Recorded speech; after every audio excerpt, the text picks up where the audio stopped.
7, 6, 5, 4, 3, 2, 1. Hello and welcome to episode 134 of the Two Tone Crew. I am John Boy. We are the official podcast of TitansReport.com. And guys, it has been a long time since we've done a podcast. We tried to do one around free agency and just were never able to make that happen. But with the draft now, by the time you guys are listening to this, right at about 2 weeks away, if you're listening live, a little bit over 2 weeks. But Thursday night, first round of the draft, 2 weeks from tomorrow, the time of we're recording this. And it's an exciting time. You can feel the excitement no matter where you're reading. If you're on Twitter, if you're on Titans Report, if you're on the Titans Reddit page, all these different places where Titans fans gather, there's a lot of excitement going on. And here with me tonight to talk about all things Titans, I have Scotty back with me once again. What's up, John Boy? And also joining us tonight, Tom Gower, been on the podcast a couple of times now. Glad to be back. Yeah, so Tom, what are you up to now? I know you're not posting as on the blog. You kind of walked away from that. How does it feel to not be doing that full time anymore? Very relaxing. I get to 11 o'clock at night and I don't have to think, okay, what do I want to write about tonight? You still tweet though. That's how I keep up with you. So I still see a lot of tweets from you talking Titans in the draft, and every now and then you'll pop in over on Titans Report and talk with us. But obviously, guys, lots to talk about tonight, and we're not going to recap all the free agency. I think all fans are kind of caught up on that by now. But I do just want to check in with you guys on sort of the state of the Titans roster heading into the draft, post-free agency now. So we made a lot of moves on defense and some moves on special teams as well. I think that one probably surprised people the most, is that free agency starts and we immediately start signing special teams guys. That seemed to be a big focus. And then we added some key pieces on defense like Cyprien and Logan Ryan. Didn't do a lot on offense. So, Scotty, I guess we'll start with you, just kind of your thoughts on the state of the team as we're shifting in now to draft time and free agency seems to be in the past at this point. I think they're actually in a pretty good spot because they don't have to do anything so bad that they've got to zero in on people in the draft. They can upgrade positions, like, they need to upgrade Sharp and McCourty and Cersei and guys like that. But if they don't get a guy at those positions early, it's not the end of the world. They can make do. Yeah, you're saying basically they could line up today and probably field a pretty competitive roster. Exactly. Yeah. Tom, how about you? What are your thoughts on kind of where they're at now? I had the same thought. I was looking over my 2016 draft stuff, and going into that draft, they absolutely had to have an offensive tackle, Lewan. And then you were set at one spot with Lewan, then it was Bell, Will Pales, and for all I know, I have an important depth chart. And between Lewan and Conklin, they're set there. Defensive line, they absolutely needed another player. They just didn't have enough to field a team unless they really loved Ropati Patoa, even though he barely played the year before. And then outside linebacker, they had basically no depth at outside linebacker. And looking over the roster, and so it was easy to see that those would probably be 3 of the 4 positions that they hit with their 4 picks in the first 2 rounds. And this year they have a lot more flexibility with their their 2 first-round picks. There's nothing that even comes close to those 3 spots as an absolute must draft early.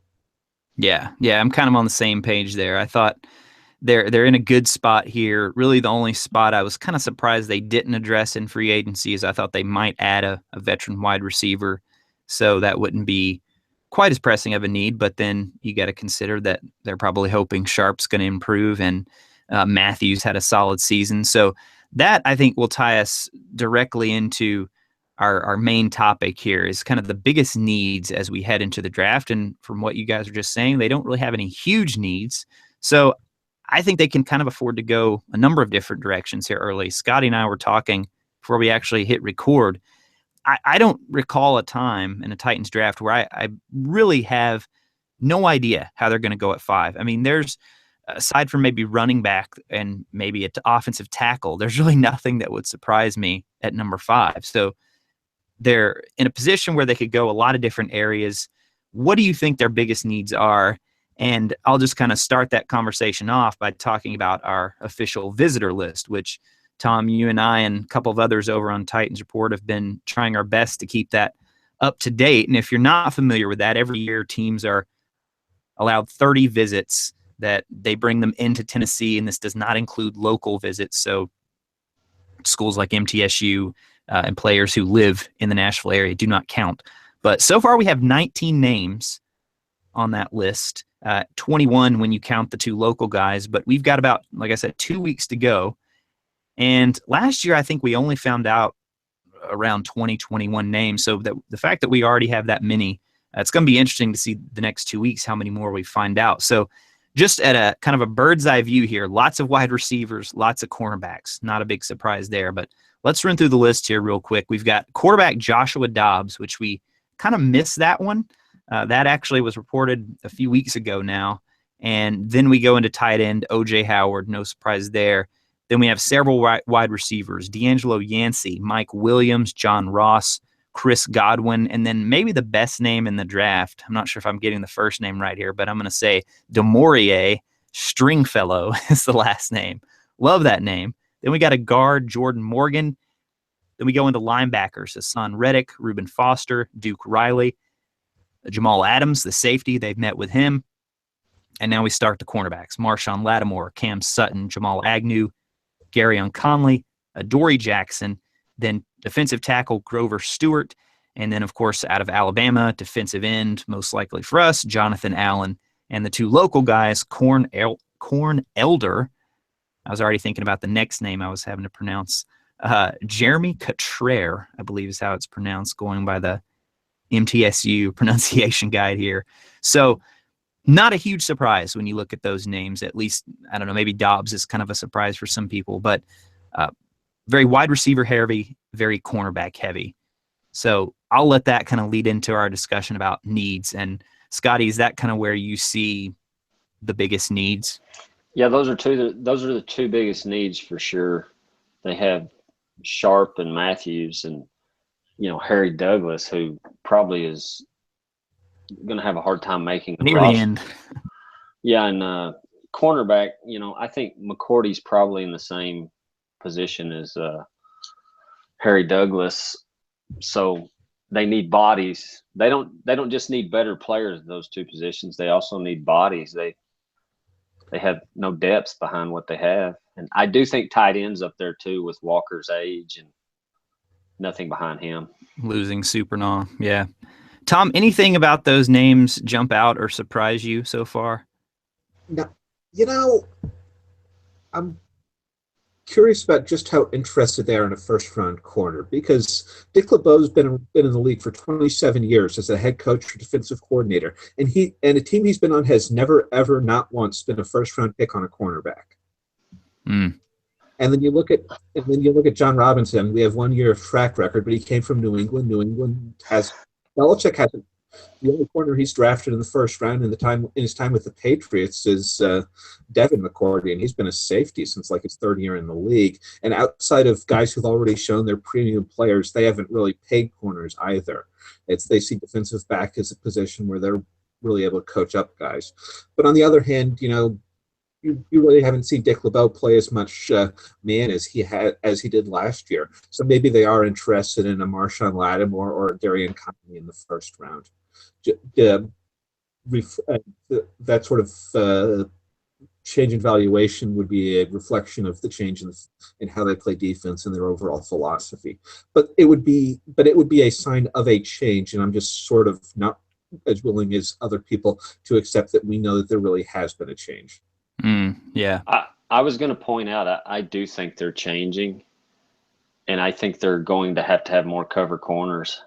It seems like the whole league's, a lot of teams, you hear this offseason, a lot of teams are going to more man coverage, and sounds like the Titans are too. And you referenced New England. They signed Gilmore to a pretty big deal, which they typically didn't do before. So I think cornerback's in play at 5 and in the first round overall.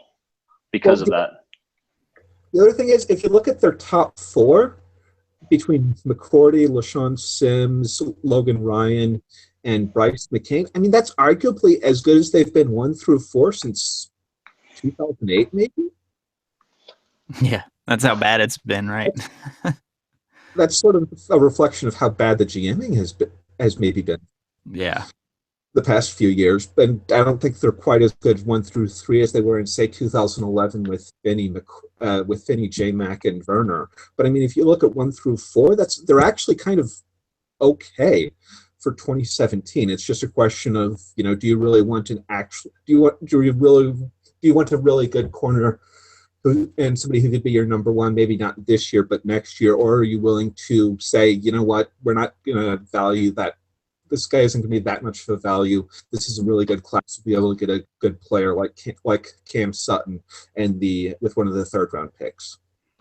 I think they could definitely wait till the third round because it's so deep. That's definitely possible, but I don't think they're going to keep McCourty on the roster most likely. So yeah, I was going to say a lot of it depends on what they think about him. If he's in the last year of his deal, they could basically cut him and not lose much in terms of the money on the money side of things. And he had a rough year last year, especially the second half. He's not a good main corner. I mean, he was better when they played zone. Yeah, he just doesn't have the hip flexibility, and then they beat him with inside breaking routes. You really have to sort of give him help and protect him. But the thing is, is he that even at $8 million, is he better than LaShawn Sims or Bryce McCain? Right. I think they definitely. Oh, go ahead. Go ahead. I just wanted to say, because he's making a lot of money, but this could be like Michael Griffin in the last year of his deal, where not ideal, but it's better than the alternative of cutting him and going with somebody else. I would guess that they're planning on having someone compete with Sims, and obviously Logan Ryan's starting, and they might even add another slot corner in the top 4 picks. Yeah, because everything you read about Logan Ryan says, he can play outside, but that he's at his best when he's in the slot on these slot receivers. So if they want to play him in the slot, are they comfortable with Sims and McCourty being on the outside? I don't know. But yeah, like you guys were saying, I mean, this draft is incredibly deep at corner. We keep hearing about that from media folks as well as scouts. Everyone's talking about the depth, and that you can get a variety of different types of cornerback depending on what you prefer. If you want man, zone corners, all different kinds, physical corners, more cover corners. And that really seems to be kind of the difficult part of, from a fan, what little that we attempt to evaluate players is figuring out guys that would be kind of the best fit for what the Titans want to do. And then to make matters more confusing, like you guys were just talking about, is LeBeau shifting to more man? It seems like he is, and that would certainly change what he's done in the past. Yeah, and I decided to admit that I just don't really know anything about cornerbacks and don't know anything about the Titans, so I haven't even bothered to watch most of the top guys in the draft outside of saying, oh yeah, I see why people like Lattimore that much. Yeah. Yeah, it's funny, and they have. We'll get into more specifics here in a minute, but it feels like all of them have. There's not that one clear cut. Oh, this is the number one corner. I mean, Lattimore kind of is the guy, but he's got the big question mark with the hamstring and the fact that he only produced really for 1 year. After that, I mean, it's really kind of you have no idea where these guys are going to go. I just saw right before we started recording this, I think it was Scott Wright confirmed that. I cannot pronounce this corner's name. It starts with the CHIDOBE. I don't know if you know Tom or not, but a guy that I hadn't seen people mocking in the first round. He's going to be at the draft, and they're only inviting 22 people. Now that doesn't mean he's going to be picked in the first round, but his agent and he have to be feeling like they've got a decent shot to go round 1. Yet I haven't heard much about him going round 1 at all. So there's really all kinds of scenarios that could play out. I mean, that's what makes the draft so much fun. So lots more to talk about at corner as we go along. But I want to talk about the other big position on the offensive side of the ball, and that's wide receiver, of course.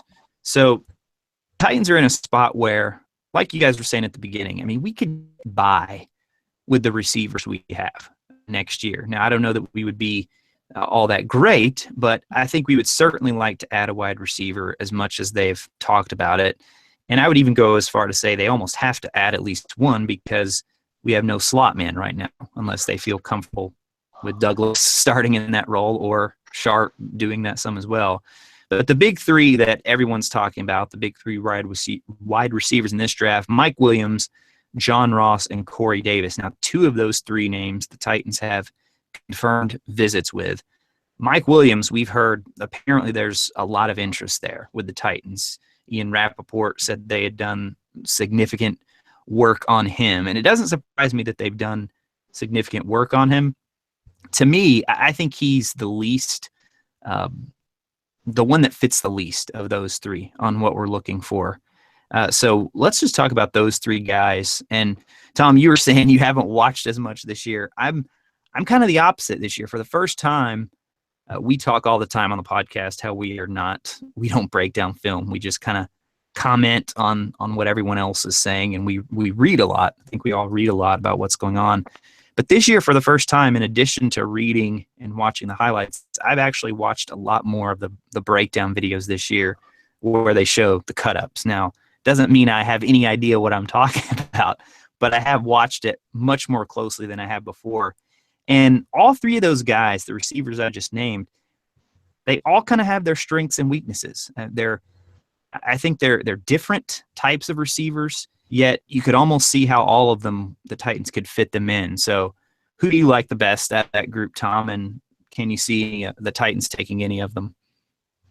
Yeah, Ross is actually the one I have the most trouble with, even though the need for some outside, the desire make that for somebody who can really beat defenses over the top is obvious. Because I don't know if he's a guy who would line up full time on the outside, and if he is, if they see him as more of a motion man, if you try to match that with their interest in Brandon Cooks, then is right.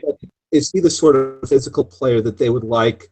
That because that motion man is really that flanker is really involved in the run game, and they'll use him to crack back on at least on safeties at least, and use him to open up the offense. And so that player needs to be more physical than I think Ross is. So I mean the appeal of that player is obvious, but I just I wonder sometimes, even disregarding the macro level question about his injury history. Right. Whereas I think Williams is a more straightforward projection as an X, as a replacement for Sharp, as a guy who will play a lot. Even if, notwithstanding his limitations, I think you may see them. I think you could. He's obviously not Julio Jones, but I think the parallel lies in that they could ask him to win in a fairly limited number of ways, the same way Julio was asked to do in 2011 as a rookie, and then expand what he does from there. Gotcha.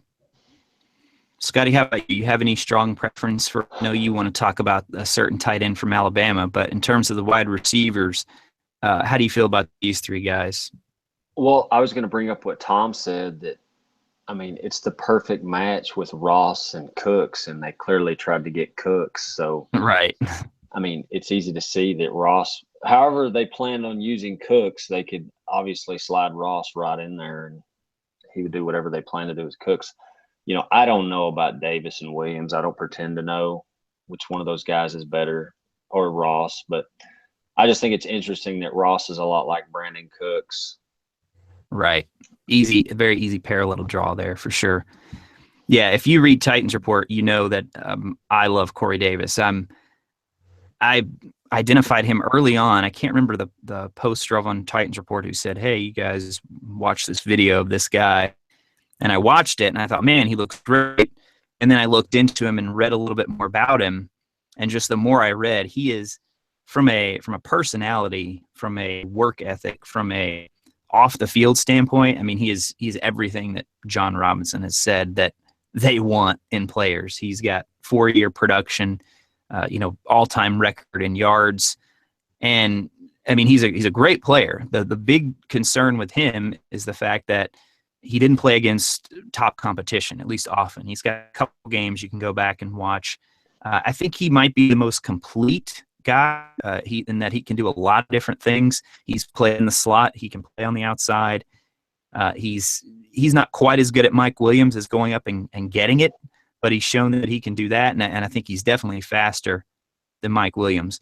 But the thing that keeps holding me back is there just doesn't seem to be a lot of interest on behalf of the Titans. Now, there are 11 visits that we don't know about. It's entirely possible he's in there. They did meet with him at the combine, but I feel like he's really hard to project because of the fact that he's getting no media buzz right now because of this injury. I mean, you're hearing all the time about Ross and Williams because, they've got the 40 time with Ross. They've got Mike Williams and his 40 time at the pro day, and they talk about Mike Williams' routes. But Davis hasn't been able to work out. He hasn't been able to do any of these pre-draft activities that most other players go through. So you're hearing almost nothing about him. And I've seen him projected as high as 5 to the Titans. I've seen him falling out of the first round completely. So it's kind of giving me some pause. If he popped up tomorrow as a visitor of the Titans, I'd feel much more confident about them being interested because what I see on paper and on film, he's a perfect fit. He is the best route runner in the draft. No one disputes that. And I don't know if you guys saw the post where I went back and pulled like probably 10 quotes from the past season when Malarkey was talking about receivers running bad routes. And that seems to be one of the big knocks on Williams is that this guy, he's going to struggle in the NFL. And it's not because he can't do it. It's just that at Clemson, he was so dominant at one thing that he didn't really have to run the full route tree. So, Tom, I don't know if you've read much onto Davis or not, but I'm honestly kind of surprised that we haven't heard yet that the Titans have had him in for a visit. I'm pretty sure I saw him play in high school. Oh, wow. That's awesome. But it's actually surprisingly tough to figure out if he actually played in this high school game in 2012. Because he was a 2-star prospect. He wouldn't have been on my radar at the time. I don't even think I have a game program, and he didn't score a touchdown. So it's not like they're going to mention him.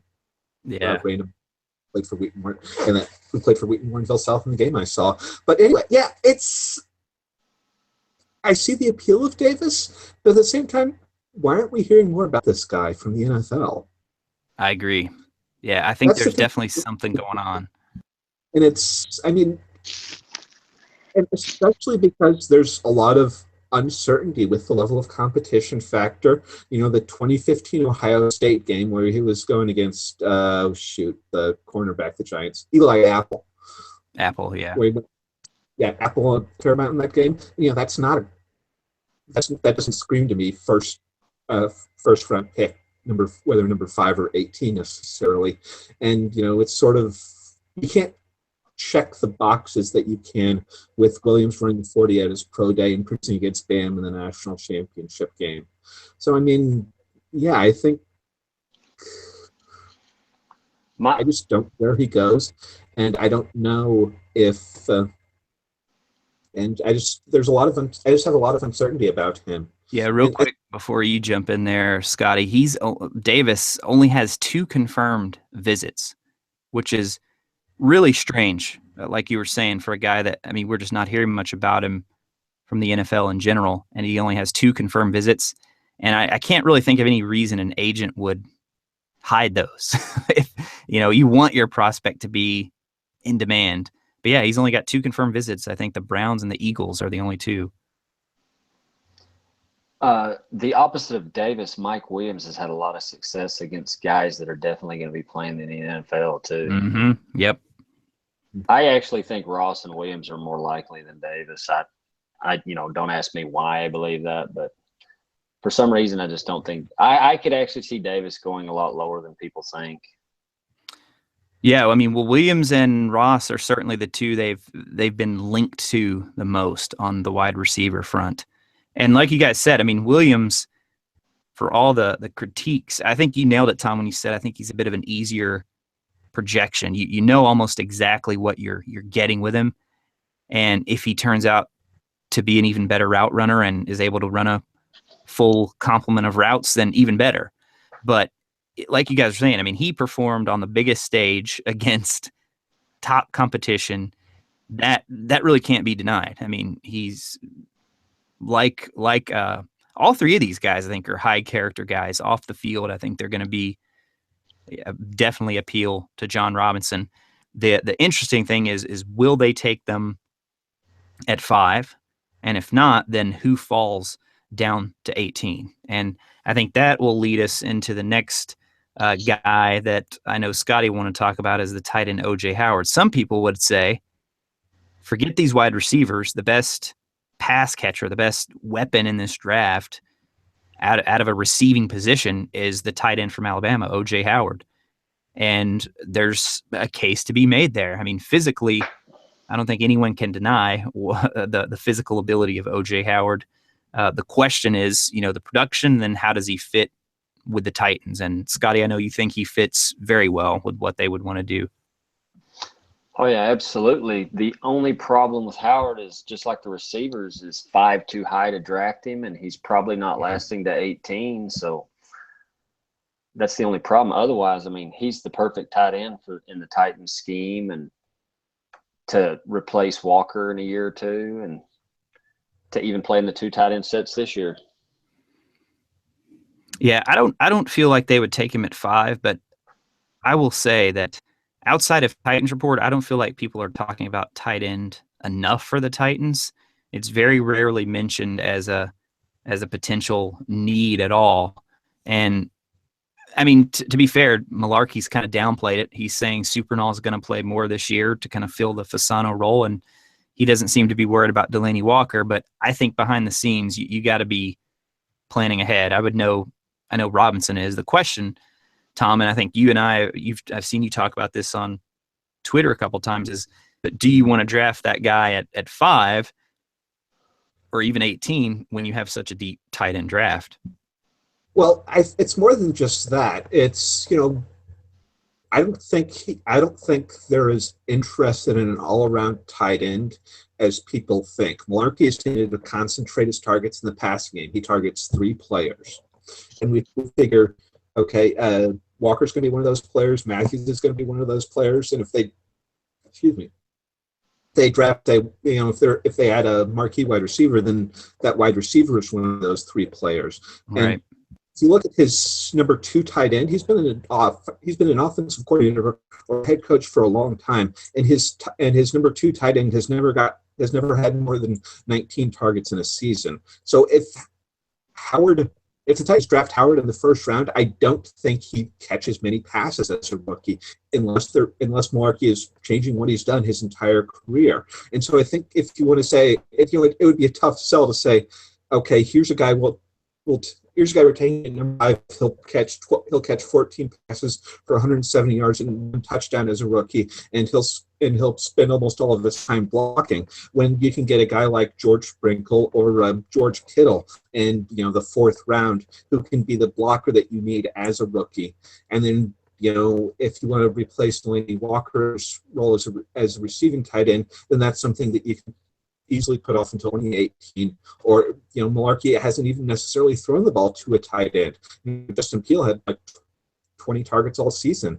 His first year in Atlanta, where when they used Michael Jenkins, I think it was Harry Douglas as their 3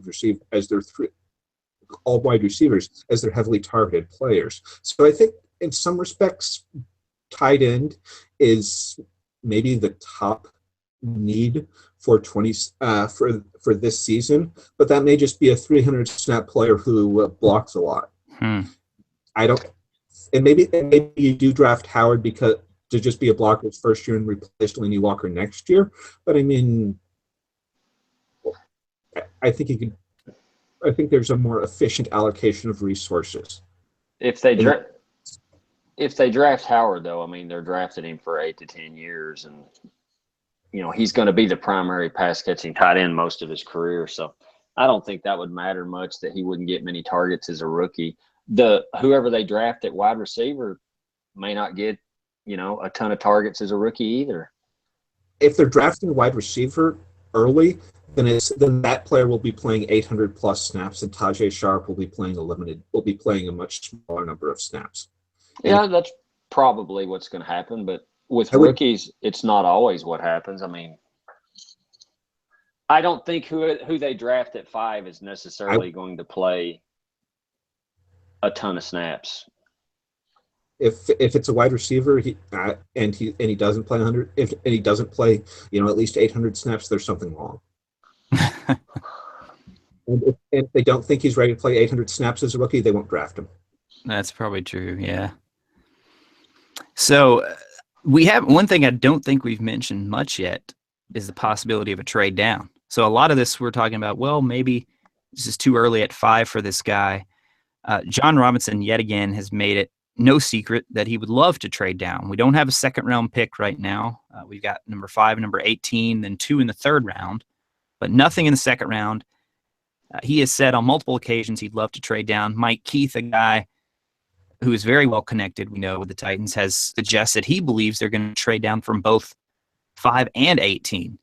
And while I have no doubt that Robinson's going to be trying to trade down, I actually wonder if they're going to be able to, because a lot of what's starting to come out this week we're hearing is that you could be looking at all the top 5 teams actually trying to trade back, which could definitely hurt, Jon Robinson trying to trade back at 5. So I think we all agree they're probably going to try to trade down, but what would it take for them to actually do it? And do you think there's a good chance that it happens? I think the best scenario for them wanting to trade down, everybody keeps bringing up quarterback, and that's obvious. But I think the other one, is Marshawn Lattimore falling to number 5, because it's easy to. Todd Bowles came from Arizona, where he had Patrick Peterson, who was the number 5, who was drafted before he was the defensive coordinator, but he was the number 5 pick back in 2011. The Jets were awful in the secondary last year. I think the appeal to him potentially there would be obvious. I don't think that's being mocked nearly widely enough. And whereas a team like the Saints may be looking for a top corner or anybody else. And the big question I have about trading down is, Robinson, he received a premium from the Rams to trade down last year. He paid a premium to the Browns to trade up last year. Is he going to demand a premium package that follows the lines of what the Jimmy Johnson trade chart suggests, or is he going to say, what,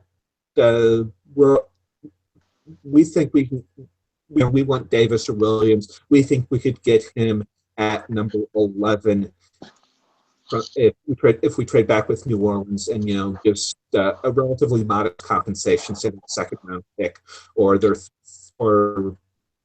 I think it's a third, and a third next year would be enough to do it. Or is he going to demand a package similar to what we gave Cleveland last year? Right. And I just didn't answer that question. Yeah. I go back and forth on it. Some days I think that they'll almost certainly trade down. I will say, I think if they do trade down, I think people will inevitably complain about the compensation because in the draft that this is this deep, at least that's what we keep hearing. I think they might actually have to take a little bit less, like you were saying there. And I don't know that Robinson, I guess it depends on who he views that second round pick and who's going to be there in that area. How bad does he want that second round pick? Another thing people aren't really talking about, though, is that I don't even know that he would have to trade down to get a second round pick. We have 2 third rounders. He could almost use those in a package with future picks to maybe move up into the second round. So it doesn't necessarily have to be a trade down. We know he's willing to trade up or down based on last year. So it's going to be interesting. I think he's down to try. I don't know that we'll be able to get it done in the end. How about you, Scotty? I mean, I almost get the feeling that they like some of these players that are just 5 is too high, like Howard and maybe some of those guys, that it's almost like that's why they want to trade down. But at the same time, Robinson has pretty vocally said that they want a second round pick, so, and they want to trade. So it's like they want to keep the Rams trade, perpetually paying off that number 5 pick. Yeah, exactly. just let it just keep on giving, I guess. We can thank Jeff Fisher for that one. But yeah, so it's going to be really interesting. I mean, another part of it is who drops, who's sitting there at number 5. I was going to say, And- we're also hearing in the last few days, it sounds like the quarterbacks are all going up the board. If you believe what you're reading. So. I hope so. I'll believe it. I can't imagine these teams trading up for these guys, though. I would not want to be on a team that's about to draft one of these guys and hoping they pan out. I never thought it was going to happen last year, to be honest. And then all of a sudden, Jared Goff, Carson Wentz, people started talking him up, and a lot both sooner. of them A traded lot sooner than this, though, didn't it seem? Yeah, for sure. Yeah. We already had the Rams trade by this time, didn't we? I thought it was like the 15th. Let me pull that number up. Let me pull that up. Yeah, we can probably find that pretty quickly. Yeah, it did feel like it was pretty far in advance of the draft, though. Yeah, which was 2 weeks before the draft. Yeah, 2 weeks up, so right around this time. Despite all that smoke that we're hearing as of late about Myles Garrett, I just can't imagine that the Browns don't take him at number 1. I mean, I know Cleveland's done some crazy things in the past, but it would really shock me if they did not take him number 1. If they are that in love with a quarterback, they've plenty of picks. They could jump back up there if they wanted to. So they would not get a quarterback or a premier edge rusher. Only the Browns could pull that off. Yeah. So at 5, though, if we make that pick at 5, it's going to be interesting to see who is available there, because it seemed for the longest time that there were kind of these elite 3 or 4 players. And then after that, you kind of dropped down to the next tier. But lately, I mean, Jamal Adams, Malik Hooker, Marshawn Lattimore, Jonathan Allen, I feel like all these guys are pretty kind of even, at least in terms of what I'm seeing ranked. Now, when I watch them, I certainly have my opinions on them. But from everything you read, it almost seems like I've seen Adams go as high as number 2. I've seen him go more towards the 18, 19 range, which seems crazy to me. But and same thing for Allen, same thing for Lattimore. Even I saw a mock the other day that had Gary and Conley going at number 3 before Lattimore. So it's all over the map right now. But one guy that, if you had told me 2 months ago that he would be there at number 5, I would say no way, and that's Jonathan Allen. And the more we read, it's starting to sound like there's a really good chance that he's there.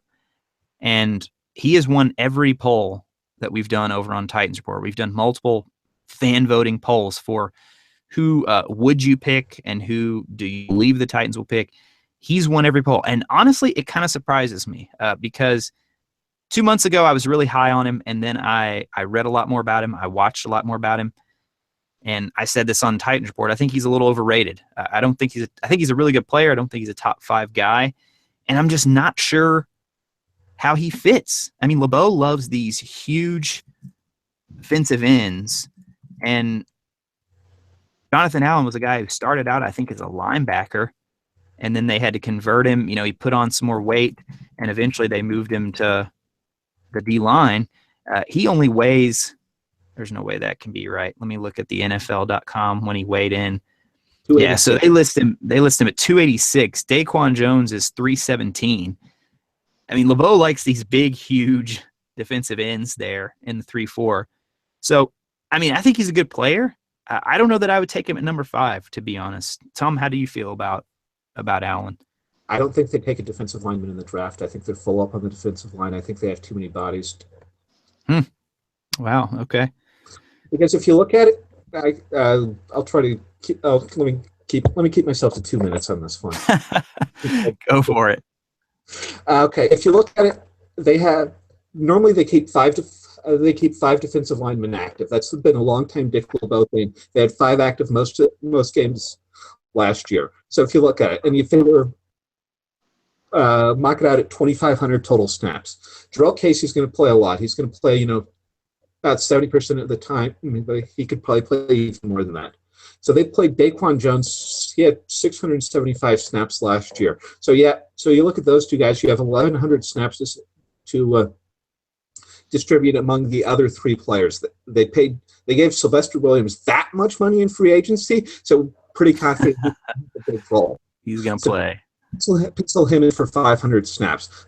They re-signed Carl Klug a lot earlier than I thought anybody would sign him, given his injury. Pencil him in for 300 snaps. They sent a second-round pick on Austin Johnson last year. Pencil him for 300 snaps.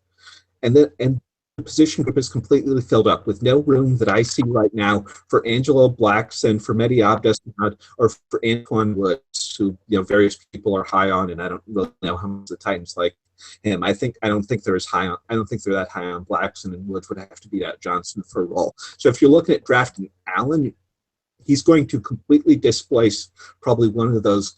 You're going to have him up and one of the five guys I mentioned down on a weekly basis, and you're going to have to redistribute the snaps to accommodate him. Before they signed Williams and gave him that much money in free agency, I thought he was maybe a possibility, playing a limited role this year and jumping into a big role in 2018 after they don't re-sign Daquan Jones. Now I just don't see how he fits. And I don't think they drafted defensive linemen at all, especially given that they have needs basically everywhere else on defense, where you could pencil in a role for a player in 2017. What about from a scheme fit? I mean, do you think he fits LeBeau's scheme wise? Even if, would he step in right away and be able to fill the Daquan Jones role? I think he would fit. I think the people who like him think he would fit Jarrell Casey's role. Ah, gotcha. But I don't really know what they think.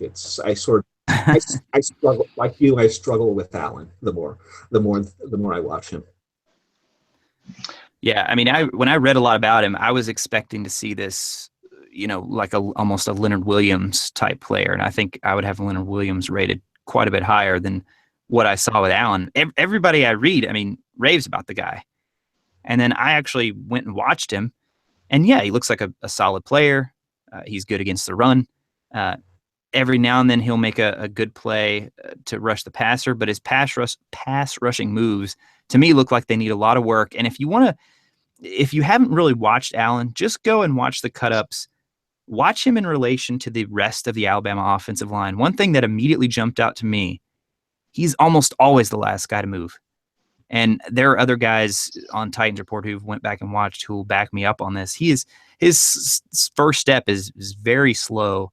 And I don't know if it's by design. Maybe he just knows he can so overpower the guys in college. It's kind of a hesitation thing. I don't know. But he always looked a touch slow off the ball to me. Everyone talks about him being limited athletically. I think he'd be a good player, a solid player like you. I don't know where they really fit him right now. But I definitely wouldn't take him at 5. That's just me. I don't even think he'll be there at 5. Someone will draft him before the Titans.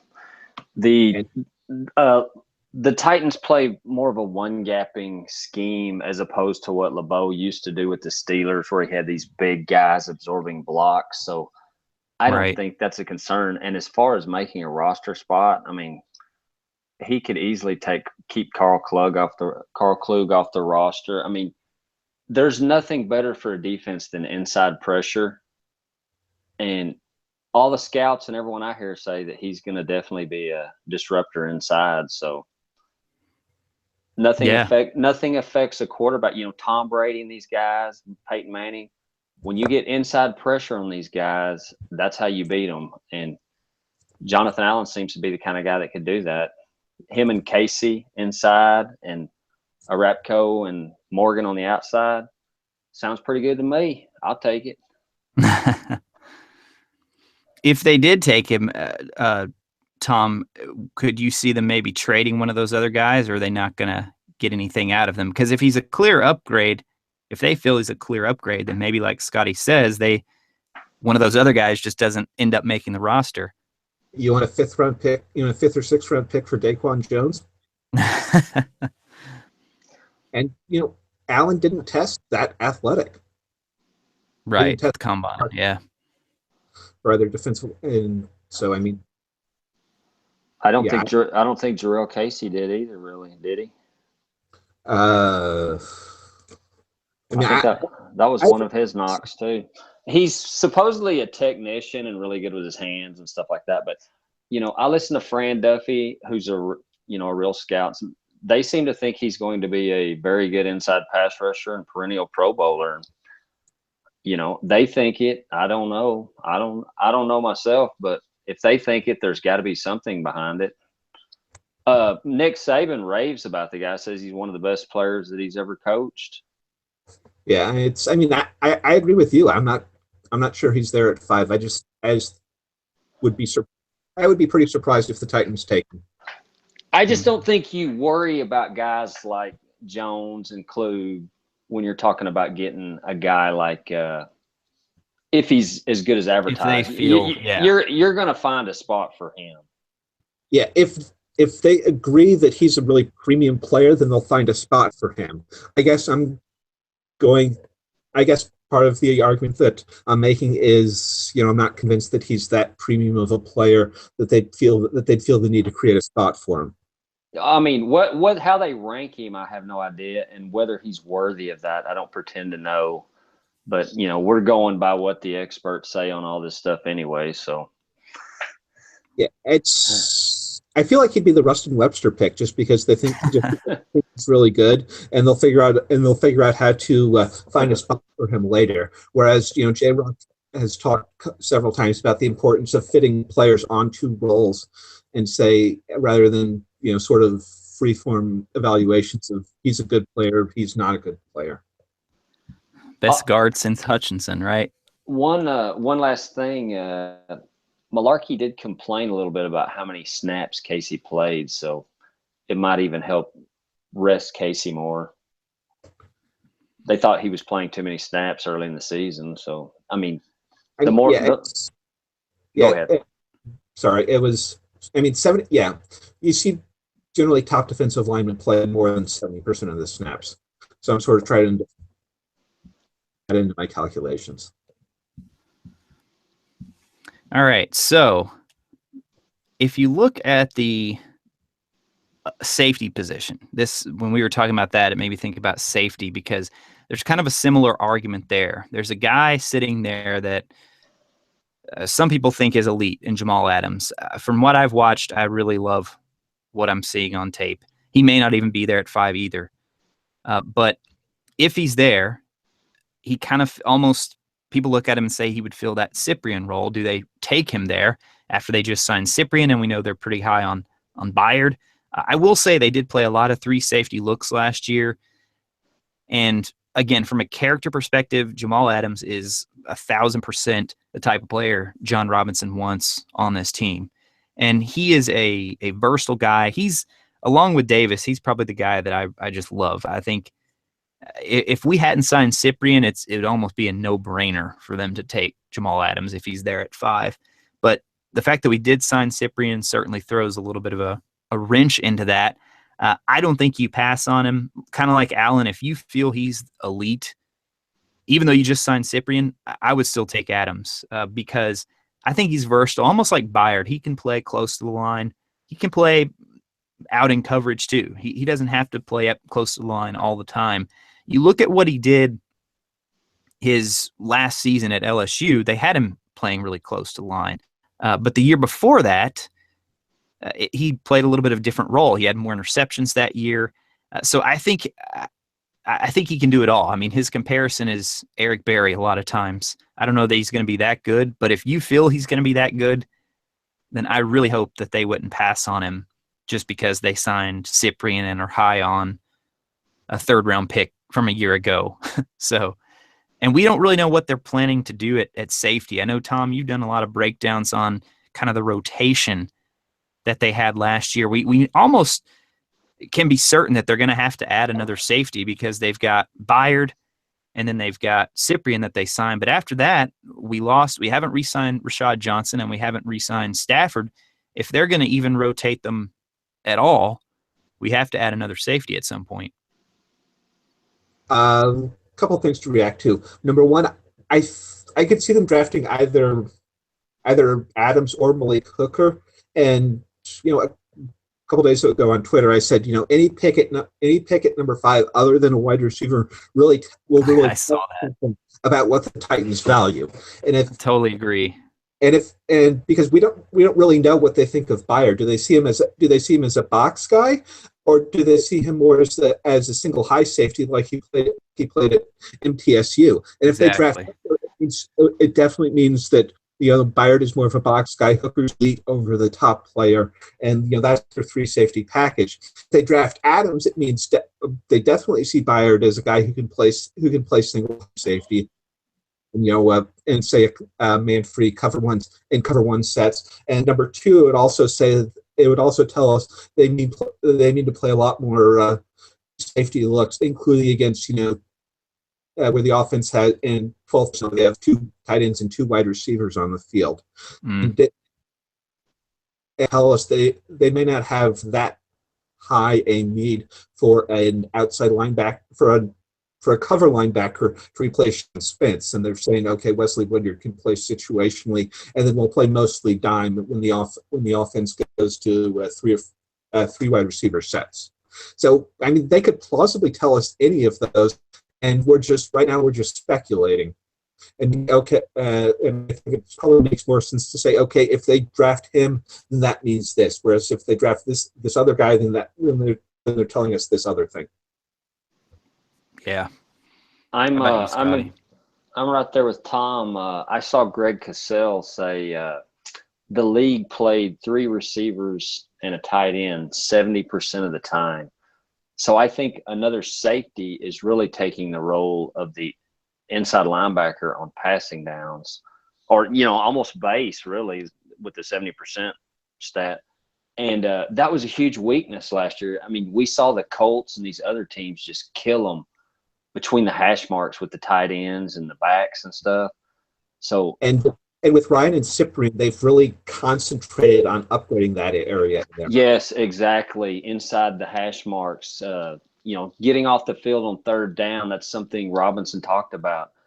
And these are the type of guys that are going to help you do that. So I definitely think they could take a safety at 5, one of those 2 guys.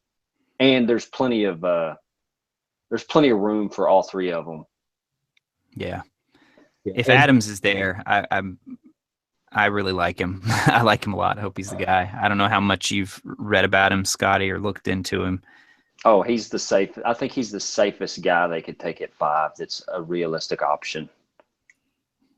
Yeah, and there's a chance he may not be there. I mean, we'll know in 2 weeks. But yeah, I think I'm kind of right there with you guys. I have a lot of thoughts on Hooker. I'm not nearly as high on him, but I can't believe we've almost been going an hour already. We're getting close to the hour mark, so we better start knocking out some of these other questions that people have. We've talked a lot about scheme fit already.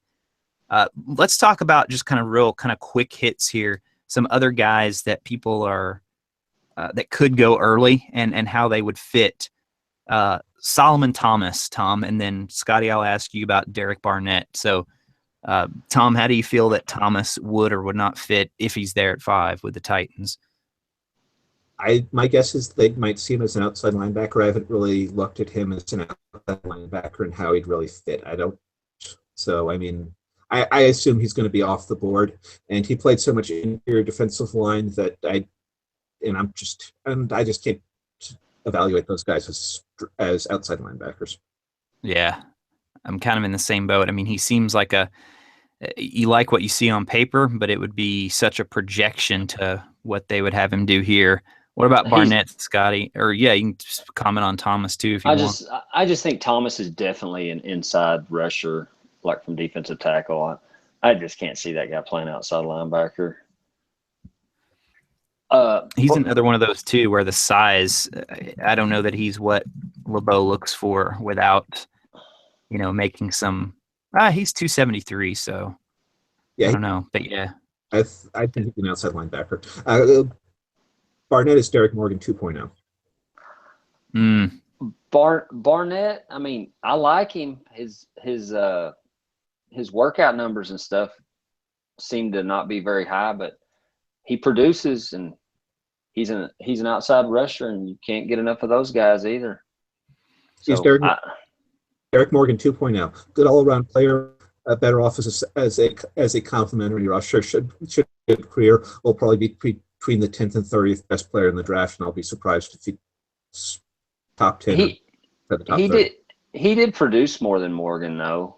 I mean, he put up some big numbers rushing the quarterback. If you really go back and read draft coverage, there were a lot of people who really loved Morgan. ESPN, say what you want about him. He had Morgan with the same grade coming out as Myles Garrett. Russ Lady, who's been doing this for a while, had him as the third best player in the draft. People loved Morgan. I actually think Morgan's a little underrated, though. I mean, you're saying that Morgan pressures the quarterback better than Arepko, I think. He just doesn't always get the sack numbers, which I think is a little overrated. But Morgan's a good player. Yeah, and I think Barnett's a really good player. I've taken him at number 18 in mock drafts, and I think that's a real possibility if he's. So this is probably too much on my little hobby horse. No, you guys, it just cracks me up. I was trying to go quick hit, and we just couldn't do it. We just had to dive in. No, I think it's fine to go over an hour, especially for this episode here. So I think Barnett's a guy that could go a lot higher than anyone thinks. I'll make that prediction. He'll go higher than people project. You thinking top 10? Number 9 to Cincinnati, maybe. Something like that, yeah, or even higher, maybe. Who knows? Mm-hmm. He's an edge rusher. I mean, they're like quarterbacks. People love them. It's a really good class, though. Right. They should be able to find a good player at number 18 if they're looking there for that. Yeah. What about any potential surprises? I mean, we've talked a lot about. I think it's pretty safe to say those names I read in the beginning from our visits. I read off 19 names, and the fact that the Titans have 2 first-round picks, pretty good odds that one of those guys becomes a Titan, maybe even 2. There's always the fact that there's 11 names we don't know, and hey, John Robinson may say, I don't need to visit with these I'll still draft him. With Rustin Webster, you could pretty much take it to the bank that for a first-round pick, he would have visited with the guy. And we did visit with last year with Conklin, but I don't think we visited with Henry, right? I don't think they didn't talk. I think they talked to him at the combine and nothing after that. Yeah. So it remains to be seen. But after that, any surprises that you guys could see? Someone asked a question of like, could you see the Titans taking someone that nobody's really talking about right now? And I don't know, maybe a guy like Barnett would qualify if they took him. I see wide receiver and then inside linebacker, outside linebacker, or corner. And unless there's exceptional value at another position. And that's going to be the 2 first-round picks. Who's the guy? So, I mean, anybody who's one of those positions I could see. I mean, I don't know that anybody's talking about them with, some of the just generic outside linebacker with those generic pass rushers. I mean, have they been linked to Charles Harris of Mizzou at all? It's. I feel like they were. I'm looking at the list here. He was a private workout. Yeah. But, maybe they have some interest in him. Tack McCulley is another guy who's been in the same area, who's not on the visits and workouts list. Maybe they could draft him. But then it's just so one of those positions wouldn't surprise me. And Reddick, Foster, and Duke Riley. So they've had linebacker is the other inside linebacker is the other position where we know of multiple visits to go with wide receiver and corner. Yeah. If they think McCaffrey's a pure slot receiver, I wouldn't be shocked with him. And also, I'm not predicting this, but you've heard people talk about the guard, and I think that's unlikely. But both guys are on their last year of their contract, and if they thought he was the perfect scheme fit or something, maybe Forrest Lamp. Is that the Lamp? That's what I meant. Yeah, maybe he could be a surprise pick. I kind of doubt it, but strong declaration of philosophical intent. But I mean, we can't rule it out. Yeah, exactly. Yeah, it's true. I think the only things that would totally just completely floor me would be if they took, like I said earlier, a running back or an offensive tackle. Anything other than that, I wouldn't really be too terribly shocked. Now there are some guys that I'm not sure fit, like for me, like Mike Williams, or we were just talking about Jonathan Allen.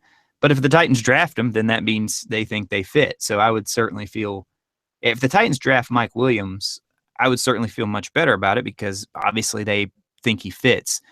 What's going to be interesting is that they could have their pick of any wide receiver or any quarterback, maybe even both if they got really lucky. I doubt it, but maybe even both. I mean, there's some mocks you see that the wide receivers fall a little bit and they all end up being there around 18. Other mocks, you see them all go off the board before 18, and the Titans miss out on all three of the top ones. But yeah, so there's a lot that could go on there. Or Howard. They could have Howard if they really wanted him that bad. Right. Yeah. So let's see. The other question here that I had after we talked a little bit about scheme fits, first round pick surprises. I think we kind of knocked that one out. This was a good question, I thought, and we already talked a little bit about the depth at cornerback. Do you guys think they could get a day one starter at number 83 for cornerback? Because everyone talks about how deep it is, but there's going to be a run at some point. We see this every draft. And if that run starts in round 2, then is a guy still hanging around in round 3? I don't know. Maybe someone like Jordan Lewis, who had the domestic problems, which doesn't seem to be that big a deal, who I happen to love, by the way. Right. He's Michigan's best defensive player. And he's a man-to-man corner, which if they're going to man, more man-to-man, he's also undersized, so he could fall in the 3rd round. It's a good one. Yeah. It's Ryan. I don't know because I assume they want Ryan to play the slot nickel, and I don't know if they necessarily see Lewis as an outside corner necessarily, especially if because he just doesn't have great size. So I mean, he's a guy I had my eye on, in January, along with Chris Wormley as a potential Carl Kluge when I had my little man crush on Michigan defenders other than that. But yeah, it's maybe I think as I was saying earlier, I don't think they necessarily see themselves as having a huge 2017 need at corner, and that's a player they may want to ease in, especially because LeBeau has been a distrust playing rookies. That's true, yeah. What about Sidney Jones? Where would you guys take him? I had this post over on Titans Report. I mean, Mayock had him as his number 1 cornerback. Then he had the Achilles injury, and it was Achilles, right? It wasn't the ACL. I think it was Achilles. Yeah, so he's out for some people say he could get back for next year. Let's just go ahead and assume he's completely out next season. Where would you guys take him? Because if you think McCourty has one more year and you believe that, hey, this guy is a premier talent at cornerback, late first round, round 2, round 3, I think he's going to go round 2 because even a guy like Jalen Smith with that completely uncertain injury, he went very early round 2 last year. Yep. He's getting drafted before I'd ever take him. I don't want to mess with anyone like that. I mean, there's too many other cornerbacks. Too many other corners, and and his career could be basically over. So I think the earliest they'd probably consider him is the 3rd round after hitting bigger needs with sure bets, and that some other team will get seduced by the potential of what they could have, and he'll be off the board by then. So Tom, what do you see in that kind of second wave of corners, and who do you think's would be fits for the Titans? So after Lattimore, if Lattimore's gone or if we don't draft him, then we get into pick 18, 2nd round if we pick up a pick there, and then 3rd round. I mean, we've got guys that, like I mentioned earlier, the corner that they confirmed is going to be at the draft, who most people I read don't have him in the 1st round. There are so many corners this year. It's really, you got Tre'Davious White, Kevin King, Marshawn Lattimore, Garyon Conley, Jordan Lewis. I mean, it goes on and on and on. Marlon Humphrey is a guy that many people say would be a fit for the Titans, could go in the 1st round. Who do you see as a fit for the Titans, and kind of in what spot of the draft? Yeah, I haven't bothered to really distinguish guys. So I'm just not good at evaluating corners, and I mean, it's really hard this year too because they're so close. there's so many of them. It's not like you can say, okay, here are the 8 names that I have to know, and these guys, Right. and it'll be the guys who go in the first 3 rounds. There are 8 guys, and then you may see more go by the end of the second round. I've seen people with mock with 18 defensive backs in the first 2 rounds. Yeah, it's insane. It really is. And then you have that scheme uncertainty where they say, okay, the corner they take, and I expect him to draft corner at some point, probably in the first 3 rounds. Will tell us that, and I'll tell you what it means after we take the player. Yeah. I think Mayock said it was the best cornerback draft of all time. Wow. I mean, it certainly looks like it on paper, just in terms of how many they're ranking up there. If you look at the guys we visited with, so we talked about Lattimore. Cam Sutton is a guy. I mean, I've seen a lot more of him because, he played at Tennessee. So I saw a lot of him. He's a guy who the first 2 years, I mean, he looked like he was going to be a top 10 pick at times. And then he kind of had a down year. He had the injury his senior year. Great on special teams too.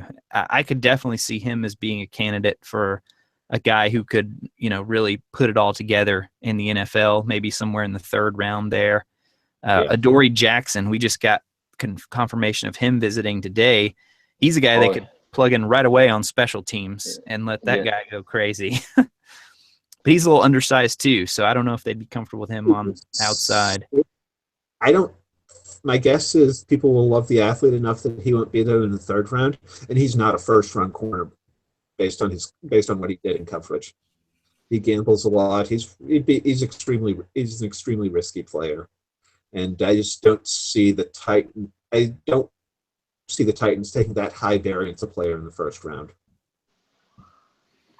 Quincy Wilson is kind of interesting. He didn't run a good 40 time, but there's still a lot of people that think he's going to be very good. Wilson is the guy Matt Miller of Bleacher Report absolutely loves. A lot of people really think could be one of the better cornerbacks, and his only knock is, his 40 time was slower than what people thought, but he could be a pretty good player that's not getting a lot of love right now. I just think there's going to be some definite jaws dropping on Thursday night because it was like, I don't think anybody projected Eli Apple to go where he did last year. And then when you consider that they're claiming most of these corners are better than Apple was coming out, it could be pretty crazy when they start to come off the board. But yeah, consider this. Everyone thought Larry Tunsil was going to be the first player in the draft. At this point last year, right before our trade, I really don't think the gas mask deal is the reason he dropped as far as he did either. I think, I think it had a lot to do with that. I think that was a factor for sure. But I think some of the other tackles Conklin fit better with the Titans. They needed a right tackle, and I think the Ravens took the other one. Yeah, the Ravens took Stanley. Yeah, Stanley. A lot of people thought Stanley was pretty good, so. I'm just saying that what people think is going to happen right now could easily not be what happens Thursday night. Yeah, and I think the like an Apple where they did last year was sort of they were hung on Conklin and Floyd, and then the Titans and Bucks sniped them. Right. He was a 3rd choice, for sure. They said, okay, we'll take this guy, and he actually ended up having a decent rookie year from what I read. Yeah. All right. So what about some sleepers or your favorite potential day 2, 3 picks? Tom, you already mentioned one of mine, and it's George Kittle, the tight end from Iowa. Scott, if you haven't watched him, just you should go check out some of his videos. I mean, he's a guy who I think could immediately step in and fill the Fasano role. He is a tenacious run blocker. I think Malarkey would absolutely love him. I mean, you'll see him. He just drives guys completely out of bounds and doesn't even care. The play's on the other side, and he's just driven his man completely out of the picture. But he also makes some insane catches. I mean, the guy shows athletic ability as well in terms of the way I hate when people say highly athletic. I mean, all these guys are athletic, right? So I mean, he makes some insane catches. I think he would be a good guy to take. The more that time goes on, though, I don't know that he's going to be. I initially thought 5th round, then I thought 4th round. Now I'm seeing that we may even have to take him right there at the end of the 3rd if we want him. I don't know, but he's a guy that I really like in terms of that Fasano role.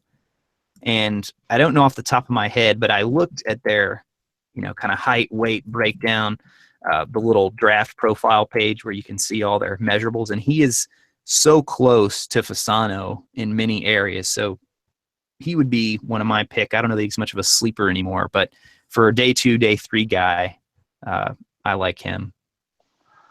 I meant to say this earlier, but it would not surprise me if they don't just use Kelly or the guard they got from the Saints for the Fasano role.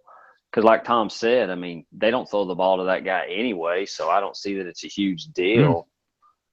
It's not a huge deal if you just line up one of those guys a lot of the time and just go with 6 offensive linemen, which they did a lot anyway. So I still think they'll look to draft a tight end, but you're right. It doesn't have to. They may just say, okay, we'll just get a 3rd guy somewhere. We'll get a 3rd guy somewhere if we miss out on our draft targets. Yeah, that would compete with Super and all. And even if he's on the roster, that doesn't mean he's going to be on the field when they're in the 2 tight end sets as a rookie. Yeah, but they'd want that player for at least special teams purposes. Yeah. And sets. Exactly. So even if they don't, I think even if they got Howard as a rookie, they would probably use a lot of one of the offensive linemen, just because they're not going to want that guy in there right away, possibly. So I'm trying to think of the wide receiver, Tabor, the slot receiver. Do y'all know who I'm talking about? Taylor, Taiwan Taylor. Yeah, that's the one of the guys I like if they draft a slot receiver later. Yeah, he's pretty interesting.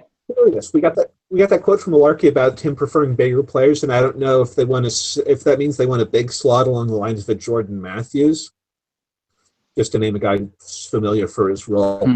Or if they want more of a traditional slot guy like North Carolina's Brian Switzer, who I gave them in a mock I did recently. He's pretty undersized, but he's a really productive player. So is that your guy, Tom? Maybe Switzer in the later rounds? I don't really have draft crushes this year. Mm-hmm. It's just, okay, here I'm trying to think of guys I fit, and I think the 2 guys that I mentioned that would really appeal to them at tight end are Kittle and George Sprinkle. And Sprinkle has the character where he decided his $450 gift card wasn't enough. Which is just... Yeah, for those who didn't catch that, it was the Belk Bowl, right? Yes. Yeah, they were at the Belk Bowl, and they give them these gift cards to go on a shopping spree, and Sprinkle was attempting to steal from Belk despite the gift card. So, yeah, Titans would have to kind of clear that if they wanted to take him.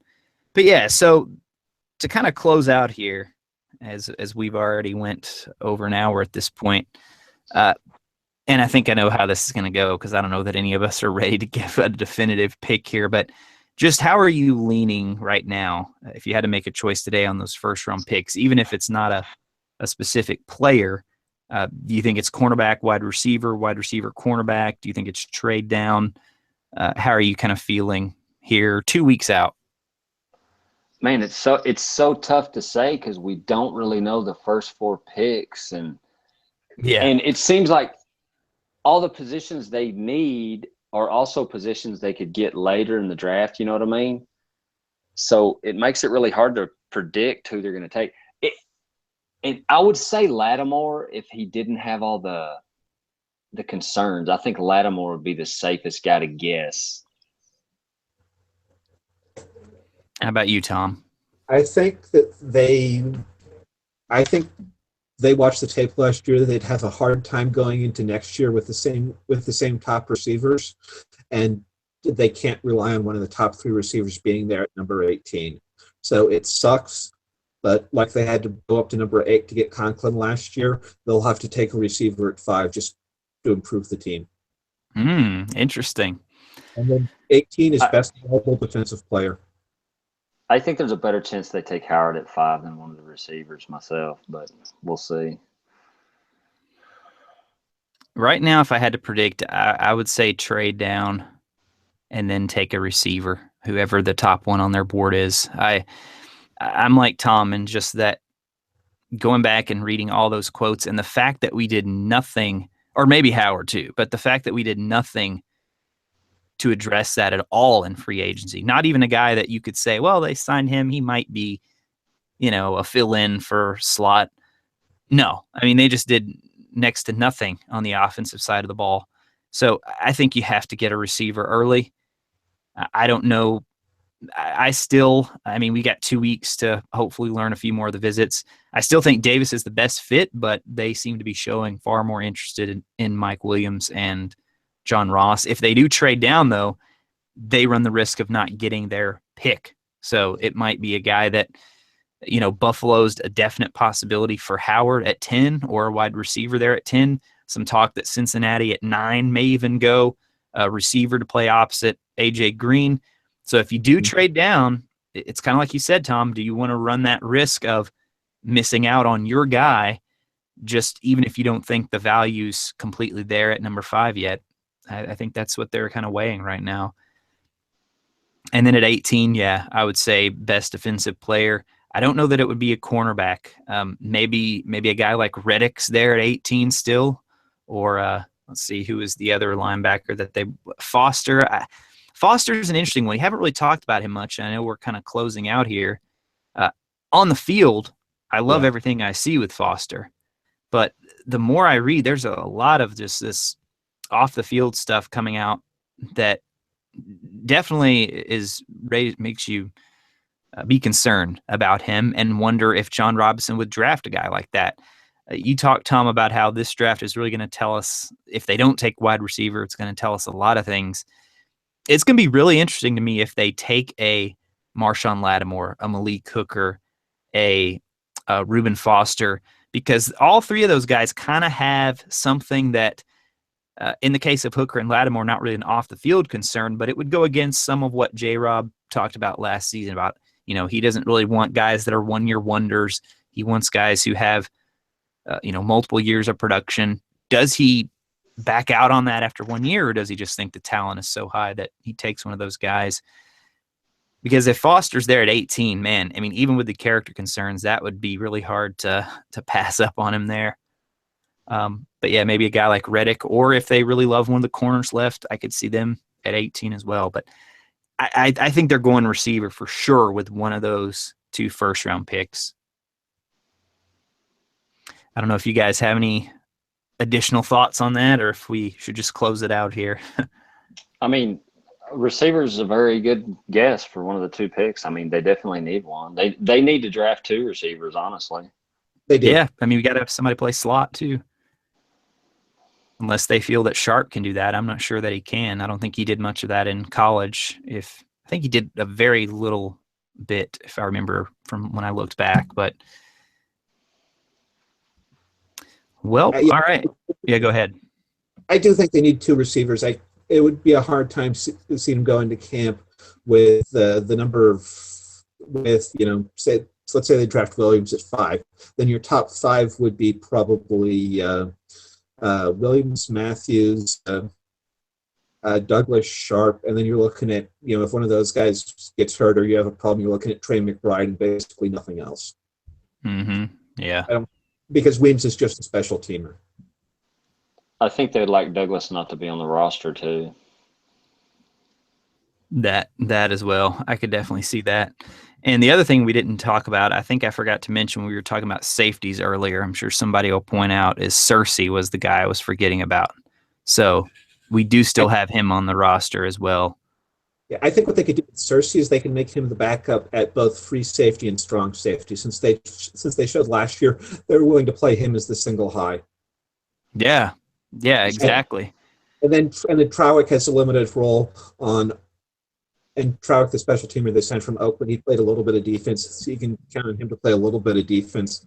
And then, you can have a pretty good 3 safety set with Bayard, Cersei, and Cyprian. And then if one of those guys gets down, then Woodyard or maybe so they draft Duke Riley in the third round. Can play. They need to play more 2 inside backers in your sub package. And Cersei's he could easily be a camp cut given that he's got no dead money this year at all. So he's got a big base salary too for some. Or no, it's McCourty that has no dead money. My fault on that. I was just looking at over the cap here. Yeah, Cersei's cuttable, but they don't need to cut him, and I think they could say, okay, he's back and forth. We're paying more than it's We're paying more than is ideal, but we didn't find another safety in the draft, and we'll right. keep him. And we'll just pay him because that's the price. Yeah. All right. Well, any final thoughts, Scotty, from you? No, it's wide open. I won't be shocked what happens, honestly. I know. There's so many scenarios that could unfold. It's going to be fun. We might do some more things before the draft. I'm not for sure yet. And it remains to be seen what we're going to do the night of the draft as well. We're still trying to figure that out, if we're going to do a live podcast or do something after, or wait till the next day. But we'll let you know that. You can check us out on Twitter at Titans Report. Of course, you can also get all the main news directly from the website, titansreport.com. And we have a number of other ways you can reach us. We have a Facebook group. You can just do facebook.com/Titans Report. And I'm trying to think of anything else. We have a mailbag. If you wanted to email, you can do that. twotonecrew@gmail.com, TWOTONECREW@gmail.com. Honestly, the easiest way, though, is if you have a question, you can just post on Titans Report. Like tonight before the podcast, actually all day, I had a post up where people could submit questions, and I think we actually got through most of them. So we went a little long, but nice job, guys, on getting through as many as we did, actually. Tom, thank you for coming back once again. Always good to have you on. Thanks for having me. Yep, no problem. I'm sure we'll be talking more over the next 2 weeks here. And Scotty, thank you as always for joining us as well. Yep. And we will talk to you guys again very soon. Keep your eyes right on titansreport.com. Thanks, guys.